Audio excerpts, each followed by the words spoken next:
Hey everybody, and welcome to Gravy Flips, where we flip video games, collectibles, and furniture to earn some extra gravy or profit in our side hustle. Today, I thought I'd take a chance to remind you that I'm giving a giveaway to my viewers. All you have to do is leave the comment below Marvel vs. Capcom, and if you're just subscribed and we get to 250 subscribers by the end of the month, I will be mailing out this $60 to $70 game to a lucky winner on October 31st. It'll be kind of like a Halloween giveaway, and it's in really good condition. I'm trying to grow this channel as a collector's channel and a reselling channel just to help people find ways to earn some extra money, as well as be little mini entrepreneurs so that we can have more time and more financial freedom to be with our family, to travel, or to collect.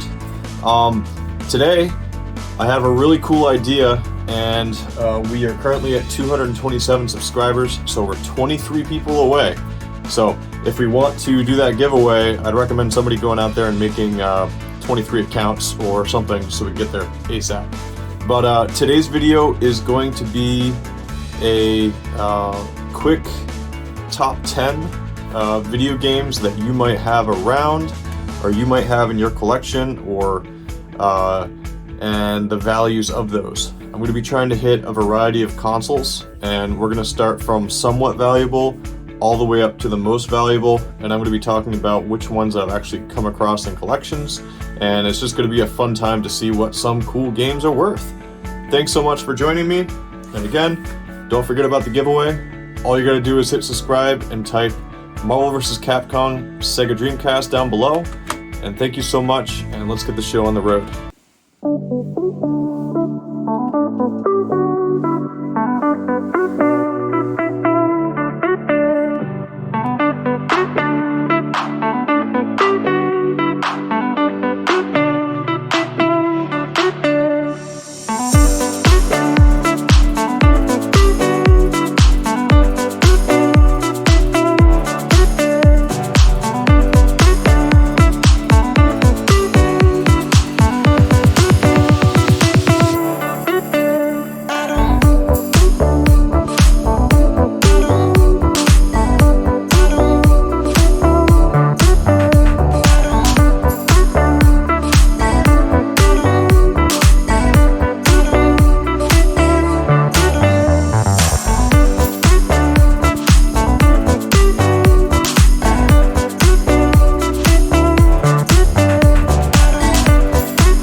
Okay, to get things started, let's touch base with the Silent Hill games. Any Silent Hill game that you can find, whether it's on the PS1, PS2, even on the PS3, these typically sell for around $100 or more. The PS1 Silent Hill game, just basic title for the PS1, sells for about $100. The PS2 Silent Hill 1, 2, and 3 sell between $100 to $150 a piece. I find them fairly commonly, but if you're looking at PS1, PS2 collections, definitely be looking out for the Silent Hill games. There is one on the PS2 called Silent Hill Shattered Memories that I've only found it once out in the wild, and that game sells for around $350 complete. So anytime you're out and about looking for PS2, PS1 games, make sure you're keeping an ear out for the Silent Hill games. Let's move on to the next at number 9. At the number 9 spot, we have any and all of the Suikoden games. Suikoden 2 in particular sells for $200 if you can find it complete on the PS1. I found this game personally around 4 to 5 times, so Soden Games are pretty, I mean, they're not super common, but they're definitely pretty common. They're great games to play as well if you're into the JRPG genre. The reason these games are worth so much is because it had a very limited release date. But collectors these days highly try to find these games, and it seems that old RPG games are actually starting to come back. So maybe, just maybe, Final Fantasy games might be going up in value. If you find one of these games sealed, you're looking at a ton of money. If it's a black label, PS1, Suikoden 2, you're looking at about $800 on your hands. So not bad for something just hanging around in a closet. Next, coming in at number 8 is a game that I've found 3 times since I've started this channel. This game pops up and it's one of the funnest games that you can play. It's the adventures of an inebriated squirrel who's trying to get back to his house after, I think it's an alien invasion. I've only played a few hours of the game, but it's a very mature themed game, and its humor and rarity are the biggest components of its value. If you happen to be one of the lucky people that find it with the box and manual, you're looking at around $250 to $300. The value of this game is only going up. A loose copy is selling for about $109 to $115, but I've actually sold some for more than that depending on the condition. And if you happen to find it new, you're looking at around $630. And if you haven't played this game and you're over 18, I highly recommend playing it. But if you're under 18, make sure you're following those ESRBs, because I don't want to be responsible for you doing something that is out of your age group. And number 7 for the PS1 of the games that you can find at home that may be worth money, or you can find at garage sales, is The Misadventures of Tron Bonne. This game is actually a spin-off of the Mega Man series, and it had a very limited production run, which has made it really sought after by collectors. The PS1 had a lot of interesting horror games, a lot of interesting RPG games, but this is definitely Capcom's Black Swan, so to speak. The game is worth $500 complete. Loose, it sells for $250. I have never found this game out in the wild, so if you're at a garage sale or if you see a collection posted of this game, definitely write somebody, because you're looking at some serious value.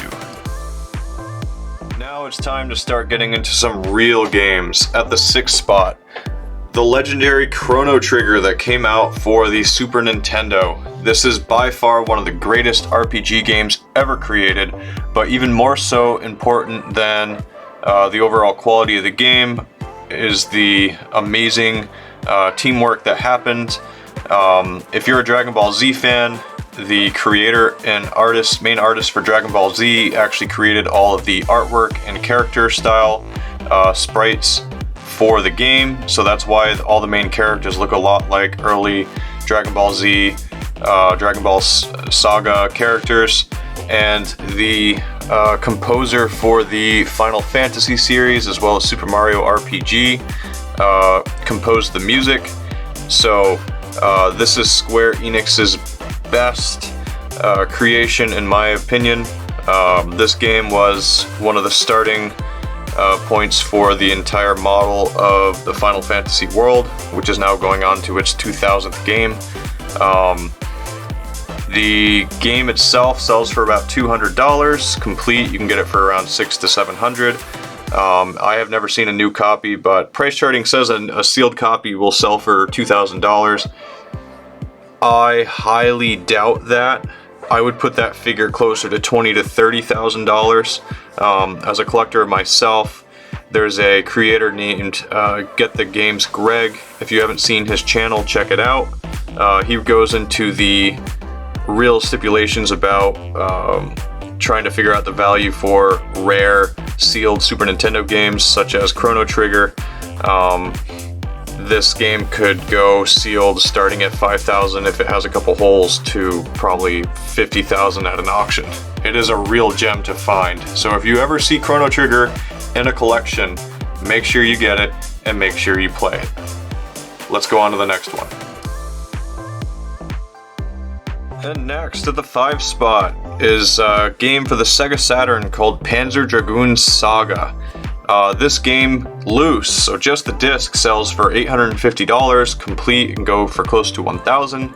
And if you have it new, it's close to around $1,500 to $2,000. If you check the sales, you'll see that new number, as I just mentioned, it can fluctuate quite a bit depending on if it's graded or not. But Panzer Dragoon was released in 1998, and it was critically acclaimed as an RPG. It arrived on the Sega Saturn when the console was in decline, which means that it had a limited production and low sales, which is the biggest contributing factor to its high value. So not only was it released at the wrong time, it was actually a high quality game that nobody tried to buy because the PS2, PS1 era was starting and ending, so people were moving on to bigger and better things. This is also when the N64 was at its prime. So if you ever see this game, or you hear Panzer Dragoon, or the word Saga, make sure you pick it up because it has high collector's value. Moving on, we get to the lovely game of Earthbound on the Super Nintendo. Those of you who play Super Smash Bros. Would know this game as the origin of Ness. I remember playing with him on the Nintendo 64 Super Smash Bros. Earthbound was pretty known for its quirky humor.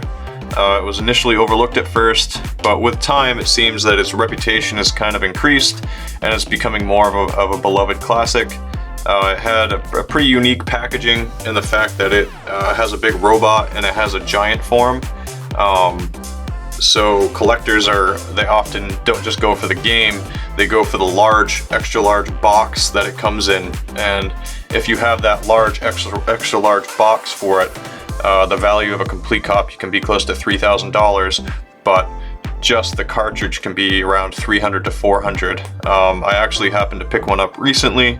It's the only one I've ever picked up. I have it, and I'm going to be selling it at some point, but it's just on my list of to-do things. So if you ever see Earthbound, definitely make an offer on that collection, because you can either trade it for other things you want, or you can keep it for your own collection.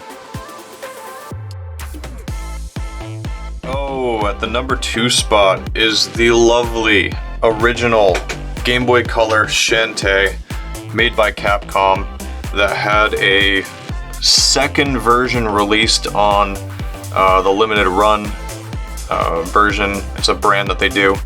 Shante has become a staple on the Wii U consoles as well as the Switch. This game, if you get it loose, it can sell for about $600 to $700, and that's only if you get a good deal. If you have it complete, it can sell for around $2,500. But if you look at the image here that I have for price charting says that a complete copy sells for $2,500 and a new copy sells for $1,000. Let me tell you a story about this game. This game, I happened to find it one time in a storage unit, and in the storage unit I got a pretty good sized collection, and I got the game sealed. Yes, I got a sealed Shante in a storage unit auction, just like what you see on Storage Wars.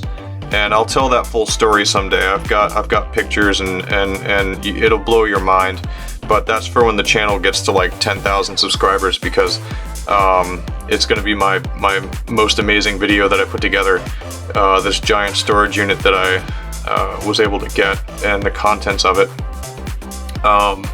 In short, I sold a good chunk of it to a local game store for around $27,000 that they paid me in installments. It was an amazing find, a real flip, but I'll get into that if we can get this channel to around 10,000 subscribers. But Shante new would probably sell between $6,000 to $8,000. I found history of the Shante game selling for around $8,500 to $10,000. This is top level stuff we're getting into here.